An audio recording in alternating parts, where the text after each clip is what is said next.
매일 아침 드시던 한 줌의 견과류가 어느 날 갑자기 콩팥을 힘들게 할 수 있다는 사실을 알고 계셨나요?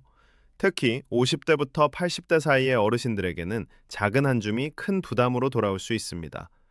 조미된 견과, 고칼륨, 고인함유 견과, 옥살산이 많은 견과는 천천히 그러나 꾸준히 콩팥 기능을 저하시킬 수 있고 이미 신장이 약해진 분들에게는 위급한 상황으로 이어질 수 있습니다. 반대로 적절하게 고른 견과는 혈관과 심장을 보호하고 염증을 줄여 신장 건강을 지키는 든든한 동반자가 됩니다. 오늘 글에서는 콩팥을 가장 위협하는 최악의 견과류 3가지와 죽어가는 신장을 지키는 데 도움을 줄 수 있는 기적의 견과류 3가지를 과학적 원리와 실제 병원 사례, 국내 병원 영양팀의 권장 사항을 바탕으로 쉽게 설명해 드리겠습니다. 하루 한 줌의 선택으로도 결과가 달라질 수 있습니다. 지금부터 차근차근 왜 어떤 경과를 피해야 하고 어떤 경과를 선택해야 하는지, 그리고 실생활에서 어떻게 섭취해야 하는지를 알려드리겠습니다. 이 정보는 평소 식사 습관을 바꾸고자 하는 분, 신장 질환을 걱정하는 분, 가족의 식단을 관리하는 분 모두에게 꼭 필요한 안내입니다. 콩팥의 역할을 이해하는 것이 어떤 경과를 골라야 하는지 판단하는 첫걸음입니다. 콩팥은 우리 몸의 정수기와 같아서 혈액에서 노폐물과 과잉 전해질을 걸러내고 소변으로 배출합니다. 또한 체내 수분과 전해질, 나트륨, 칼륨, 인 등의 균형을 맞추고 혈압 조절, 산염기 평형 유지, 비타민 D 활성화 등 다양한 대사작용에 관여합니다. 나이가 들수록 콩팥의 여과 능력 자연스럽게 떨어지며 50대 이후에는 신장 기능 저하 위험이 높아집니다. 예를 들어 대한신장학회와 주요 병원에서 제공하는 자료에 따르면 65세 이상 인구에서 만성 콩팥병, 유병률이 유백육에 증가합니다. 콩팥이 약해지면 칼륨이나 인 같은 전해질을 몸에서 효율적으로 배설하지 못해 혈중 농도가 위험 수준으로 올라갈 수 있고, 이는 심장 리듬 이상이나 골대사 이상으로 이어질 수 있습니다. 병원에서 흔히 보는 예로 식사 중 고칼륨 식품을 반복적으로 섭취하던 환자가 갑작스러운 근력 약화와 심전도 이상을 보여 응급실에 내원한 경우가 있습니다. 이처럼 음식 선택이 콩팥 건강과 직결되므로 견과류처럼 영양가 높고 자주 먹는 간식의 영향은 결코 작지 않습니다. 특히 나트륨 과다 섭취는 고혈압을 악화시켜 콩팥에 장기적인 부담을 주고, 이내 과다 섭취는 골다공증과 혈관 석회화를 촉진하여 콩팥을 더욱 힘들게 합니다. 견과류는 영양학적으로 매우 우수하지만 콩팥이란 환자에게는 몇 가지 성분이 문제를 일으킬 수 있습니다. 우선 칼륨, 신장 기능이 떨어진 경우 혈중 칼륨는 수치가 올라가면 심각한 심장 합병증이 생길 수 있습니다. 많은 견과류들이 칼륨을 많이 포함하고 있어 이미 칼륨 배설이 떨어진 분들은 주의가 필요합니다. 둘째, 인산염. 콩팥이 잘 배출하지 못하면 혈중 인 농도가 올라가 뼈와 혈관에 문제를 가져옵니다. 견과류에 들어있는 인의 일부는 흡수율이 높아 신장 질환자에게 부담을 줄 수 있습니다. 셋째, 옥살산. 신결석의 위험을 높이는데 아몬드처럼 옥살산이 많은 견과를 과다 섭취하면 결석 형성 가능성이 커집니다. 넷째, 소금이나 설탕으로 가공된 제품은 나트륨 과다로 혈압을 올리고 체액 부종을 유발할 수 있습니다. 다섯째, 칼로리와 지방 함량도 고려해야 하는데 과다 섭취는 체중 증가와 혈당, 지질 이상으로 이어져 신장과 심혈관계를 악화시킬 수 있습니다. 반면 항염증 작용을 하는 불포화 지방산, 항산화 성분, 식이섬유와 비타민 미네랄은 신체 전반의 건강을 돕습니다. 따라서 견과를 완전히 피할 것이 아니라 종류와 가공 상태, 섭취량을 똑똑하게 선택하는 것이 중요합니다. 이제 콩팥에 가장 해를 끼칠 수 있는 최악의 견과류 3가지를 구체적으로 살펴보겠습니다. 첫 번째로 주의해야 할 것은 소금이 듬뿍 뿌려진 볶음 땅콩이나 소금 간장이 첨가된 땅콩류입니다. 땅콩 자체는 단백질과 불포화 지방산이 풍부하지만 가공 과정에서 소금이 많이 들어가면 하루 나트륨 섭취량을 빠르게 초과시킬 수 있습니다. 높은 나트륨은 혈압을 올려 콩팥의 부담을 가중시키고 장기적으로 사구체 손상을 촉진합니다. 임상적으로 서울 아산병원 영양팀에서는 고혈압과 만성 콩팥병을 가진 노인 환자가 간식으로 소금 뿌린 땅콩을 즐겨 먹던 습관을 중단한 뒤 수개월 내 혈압이 안정되고 소변 단백량 감소를 보인 사례를 관찰했습니다. 또한 염분 섭취는 수분 저류와 다리 부종을 유발하여 심부전과 심부전 위험을 높입니다. 시중에 판매되는 소금 뿌린 한 줌, 약 30g 제품은 종류에 따라 150추 400mg 이상의 나트륨을 포함할 수 있어 다른 식사에서 이미 나트륨을 섭취한 상태라면 한 끼 안에서 허용치를 넘을 가능성이 큽니다. 특히 이뇨제나 항고혈압제를 복용 중인 어르신은 염분에 더 민감하므로 반드시 무염 제품이나 소량 섭취로 대체해야 합니다. 두 번째로 주의해야 할 최악의 경과는 아몬드입니다. 아몬드는 심혈관 질환 예방에 도움이 되는 불포화 지방과 비타민 E가 풍부하나 옥살산 함량이 높아 신결석 위험을 증가시킬 수 있습니다. 신결석은 통증이 심할 뿐 아니라 반복되면 콩팥 조직을 손상시켜 신장 기능 저하로 이어질 수 있습니다. 또한 아몬드는 인 함량이 비교적 높아 만성 콩팥병 환자의 경우 혈중 인 농도를 올릴 소지가 있습니다. 경희대학교 병원 신장내과의 임상 영양 상담 사례를 보면 평소 아몬드를 한 줌 이상 자주 먹던 환자가 요로결석으로 재내원하는 경우가 드물지 않았습니다. 아울러 아몬드 가공 제품, 아몬드 버터, 초콜릿 코팅 등은 당류와 소금이 첨가되어 더 해로울 수 있습니다. 물론 아몬드를 소량으로 가끔 섭취하는 것은 큰 문제가 되지 않지만 이미 신결석 병력이 있거나 혈중 인 조절이 필요한 환자는 섭취 빈도와 양을 의사나 영양사와 상의하는 것이 안전합니다. 세 번째로 콩팥에 부담을 줄 수 있는 견과는 캐슈넛과 피스타치오류입니다. 이들 견과는 칼륨과 인 함량이 비교적 높아 신장 배설 능력이 떨어진 분들에게는 위험 요소가 됩니다. 특히 캐슈넛은 칼륨 함량이 높아 혈중 칼륨 농도를 쉽게 올릴 수 있으며 피스타치오 역시 한 줌 약 30g으로 섭취 시 칼륨과 인 섭취량이 만만치 않습니다. 삼성 서울병원 신장내과에서 관찰한 사례 중에는 만성 콩팥병 3투 4기 환자가 무심코 하루에 2줌 이상의 피스타치오를 꾸준히 먹은 결과 혈중 칼륨 상승과 함께 심전도 이상 소견을 보여 입원 치료를 받은 적이 있었습니다. 또한 캐슈와 피스타치오는 간혹 설탕이나 소금이 첨가된 제품이 많아 영양적으로 불균형을 초래할 수 있습니다. 따라서 이들 견과는 원재료가 순수한 무염, 무가공 제품을 선택하고 섭취량을 엄격히 제한하는 것이 필요합니다. 신장 기능 저하가 있는 분들은 의사와 상담하여 하루 섭취량,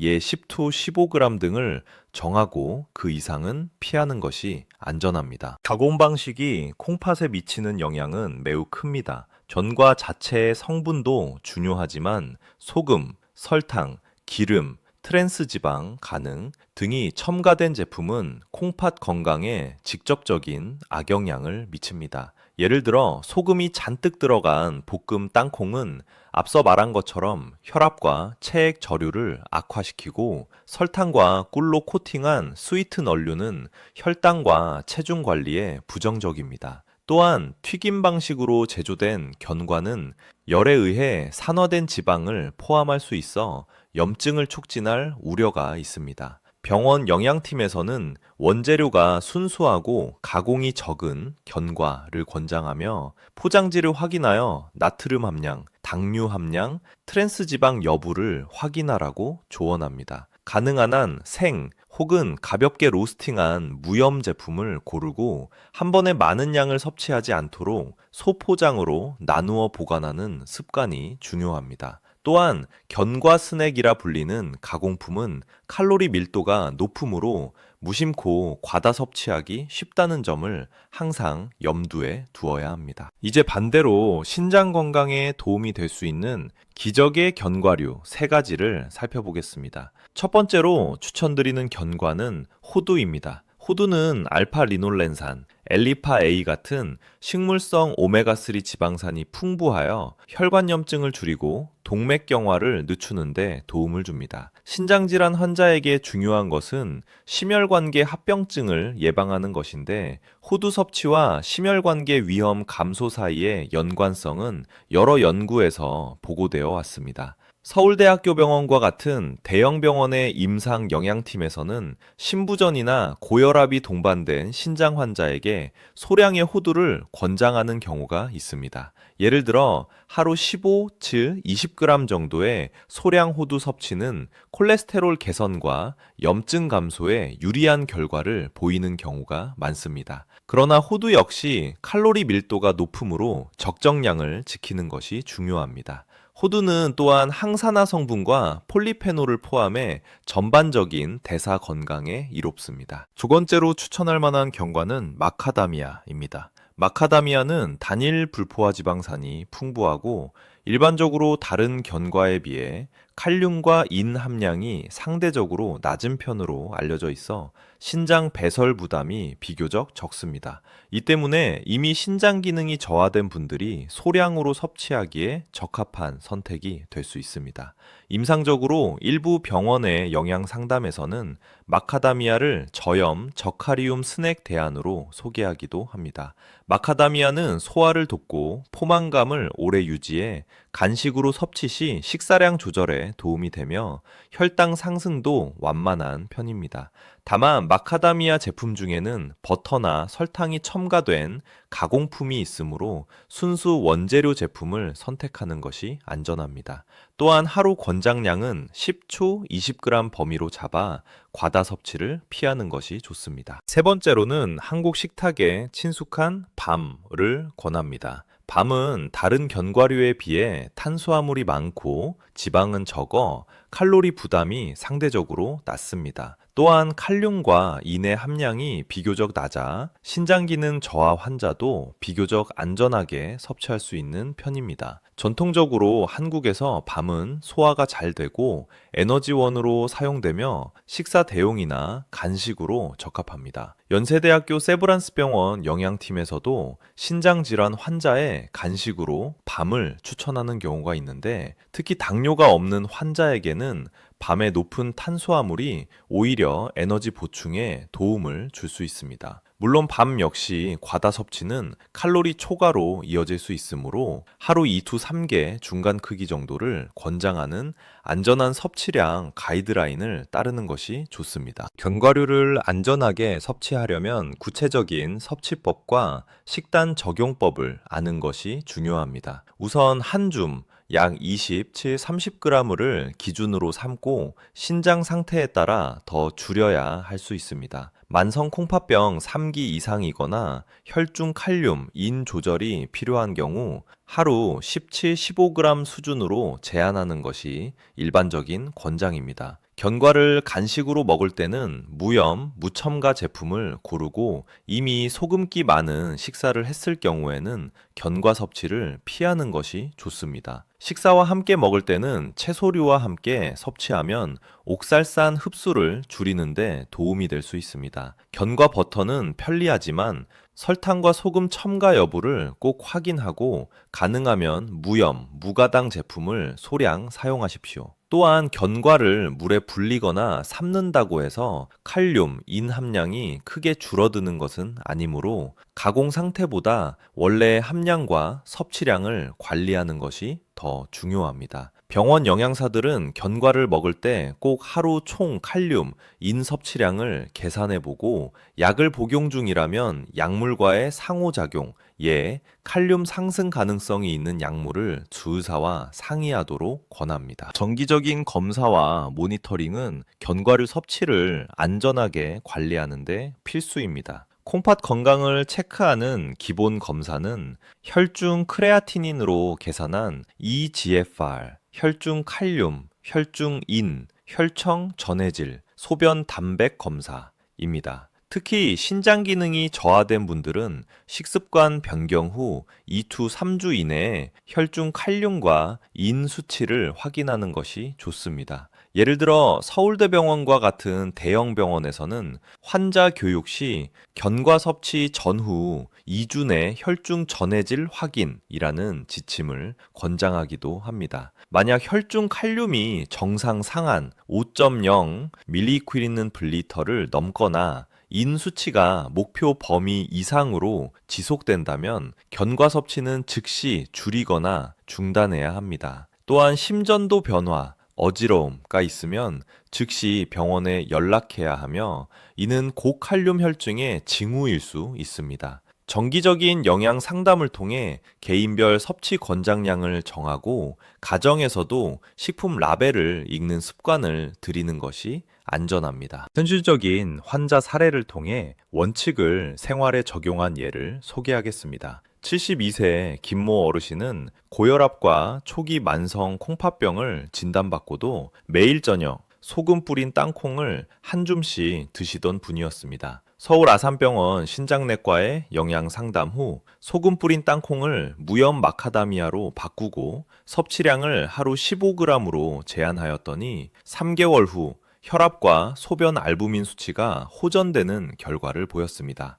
다른 사례로 66세 이모 어르신은 평소 아몬드를 매일 40g 이상 섭취해 신결석 병력이 있었고 요통과 혈뇨로 내원하셨습니다. 식이 조정 및 수분 섭취 증가, 아몬드 섭취 중단 후 결석 재발 없이 안정적인 상태를 유지하고 있습니다. 이러한 실제 사례는 단지 견과를 좋다 나쁘다로 나누는 것이 아니라 개인의 신장 상태와 동반 질환, 가공 상태, 섭취량을 종합적으로 고려해야 한다는 점을 보여줍니다. 병원 임상에서의 경험은 작은 습관 변화가 콩팥 건강과 삶의 질에 큰 영향을 미친다는 사실을 반복해서 확인시켜주고 있습니다. 가족과 함께 실천할 수 있는 구체적인 행동 지침을 제안합니다. 첫째, 포장된 견과를 살 때는 무염, 무가당 표기를 확인하십시오. 성분표에서 나트륨, 당류, 트랜스지방 함량을 체크하세요. 둘째, 하루 권장량을 정해 작은 용기에 미리 나누어 보관하면 과다 섭취를 예방할 수 있습니다. 셋째, 조리법을 변경해 보십시오. 예를 들어 아침에는 무염 호두 소량을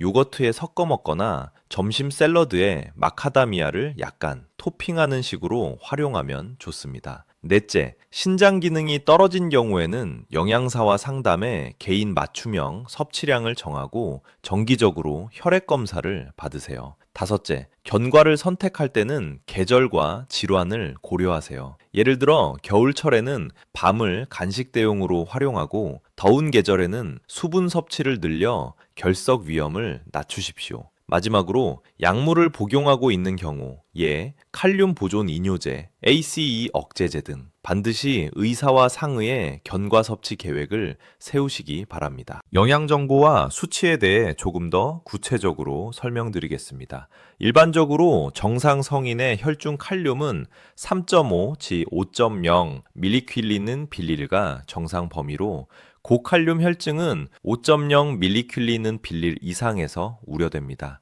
혈중인, 인산염 2.5지 4.5mg per 딜리치르가 정상 범위이며 만성 콩팥병 환자에서는 목표치를 더 낮게 유지해야 할 수 있습니다.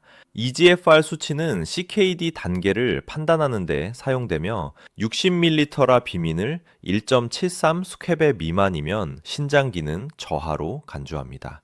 견과류의 영양 구성은 다양하지만 대부분 칼로리와 지방이 높고 일부는 칼륨과 인이 풍부합니다. 예를 들어 호두는 ALA와 항산화 물질이 풍부해 심혈관 보호에 유리하고 마카다미아는 단일불포화 지방의 비중이 높아 칼륨, 인의 부담이 비교적 적습니다. 밤은 지방보다 탄수화물이 많아 칼로리 부담을 줄이면서 에너지 보충에 도움됩니다. 각 병원의 신장내과와 영양팀은 환자의 신장 단계와 동반 질환을 고려해 견과류 섭취 가이드라인을 제시하며 대한신장학회도 식이 조절의 중요성을 강조합니다. 마지막으로 오늘부터 당장 적용할 수 있는 실천 계획을 정리해 드립니다. 아침에는 무염 호두 10추 15g을 요거트나 오트밀에 섞어 드시고 오후 간식으로는 삶은 밤 2추 3개를 선택하세요. 소금 뿌린 땅콩, 설탕 코팅된 제품, 고염 캐슈넛과 피스타치오 과자류는 집에 두지 마세요. 만약 이미 만성 콩팥병 진단을 받으셨다면 담당 의사 또는 병원 영양사와 상담하여 본인에게 맞는 하루 섭취량을 정하십시오. 정기적으로 혈중 칼륨과 인, EGFR을 확인하여 이상 소견이 있으면 섭취를 즉시 조절해야 합니다. 작은 습관 하나가 콩팥의 운명을 바꿀 수 있습니다. 오늘 알려드린 원칙들을 한 주 동안 실천해 보시고 변화를 느끼시면 그 패턴을 유지하세요. 가족과 함께 식단을 조절하면 외롭지 않게 지속할 수 있습니다. 건강은 쌓아가는 것입니다. 오늘부터 실천하세요.